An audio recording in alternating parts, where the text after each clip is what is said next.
Praise the lord. హల్లెలూయా. దేవుడి నామానికి మహిమ, ఘనత, ప్రభావం కలుగును గాక. పరిశుద్ధుడు, సర్వశక్తిమంతుడు మనకు తోడుగా ఉండను గాక. ఆయన కృప నిరంతరము కూడా మనతో ఉండను గాక. ఈ ఉదయకాల సమయంలో దేవుడు మనతో మాట్లాడుతున్న మాట కీర్తనల గ్రంథంలో నుంచి 24వ అధ్యాయము 5వ వచనము.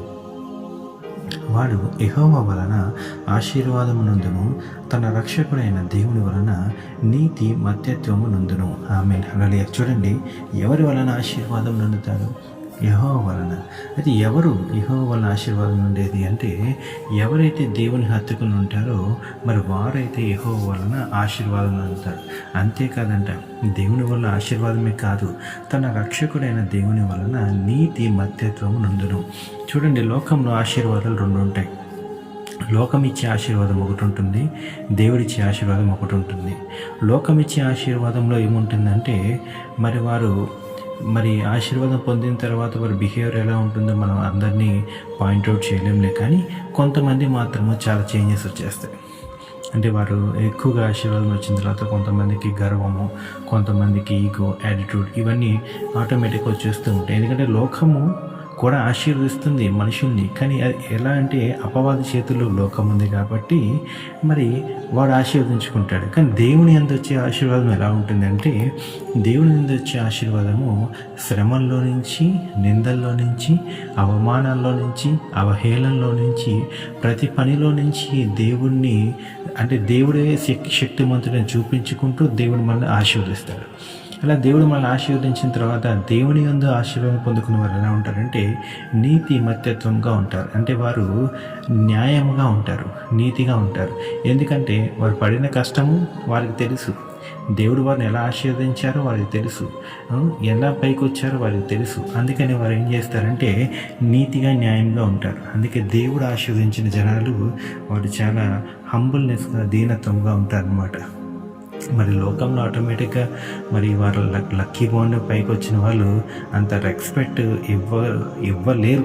కానీ దేవుని పరంగా వచ్చిన వారైతే మాత్రము వారు నీతిలో, న్యాయంగా ఉంటారు, రెస్పెక్టబుల్గా ఉంటారు, వారు దీనత్వంగా ఉంటారు, దేవునికి సమాధానకరంగా ఉంటారు, దేవునికి సాక్షులుగా ఉంటారు, అనేక మందికి ఆశీర్వాదకరంగా ఉంటారు. అందుకే దేవుడిచ్చే ఆశీర్వాదము ఎంతో విలువైనది. అపవాది కూడా ఆశీర్వదిస్తాడు, ఎందుకంటే వాడు రాజ్యాన్ని తీసుకెళ్తానికి. ఎందుకంటే లోకంలో అన్ని భోగాలు అన్నీ చూపించి ఆశీర్వదించి జనాల్ని మరి వాడు రాజ్యాన్ని తీసుకెళ్తాడు, అంటే వారి నరకానికి తీసుకెళ్తాడు. కానీ దేవుడిచ్చే ఆశీర్వాదం వేరండి. అందుకే దేవుని వలన మనం ఆశీర్వాదం పొందుకోవాలంటున్నాడు దేవుడు. అందుకే ఇక్కడ కీర్తనలో రాశాడు కదా, వాడు యెహోవా వలన ఆశీర్వాదం నందును అంట. ఆమేన్. హల్లెలూయా. నిజంగా ఇంత గొప్ప వాక్యము దేవుడు మనకి ఇచ్చిన విధానాన్ని బట్టి ఆయన నామానికి మహిమ కలుగును గాక. చిన్న ప్రార్థన చేసుకుందాం. పరిశుద్ధుడు, సర్వశక్తిమంతుడు, సర్వాధికారి, రాజా వందనములు. దేవా నీకే స్తోత్రములయ్యా. నిన్న నేడు ఏకరీతి కొన్న తండ్రి, మీకే వందనాలు, మీకే కృతజ్ఞతాస్తులు చెల్లిస్తున్నాను నా పరమ తండ్రి. అయ్యా, నీ నుంచి వచ్చే ఆశీర్వాదములు దయచేయండి అయ్యా నా పరమ తండ్రి. నీ నుంచి వచ్చే నీతి మాకు కావాలి నా పరమ తండ్రి.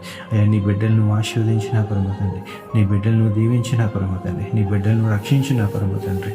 అయ్యా వందనములు. అయ్యా, ఎంతమంది అయితే నా పరమ తండ్రి నీ ఆశీర్వాదాల కొరకు, నీ కార్యాల కొరకు ఎదురు చూస్తున్నారో వారందరినీ దీవించండి, ఆశీర్వదించండి నా పరమ తండ్రి. ఈ ఉదయకాల సమయంలో ఎంతమంది నీకు మొరపెట్టుకుంటున్నారో వారందరినీ దీవించండి, ఆశీర్వదించండి.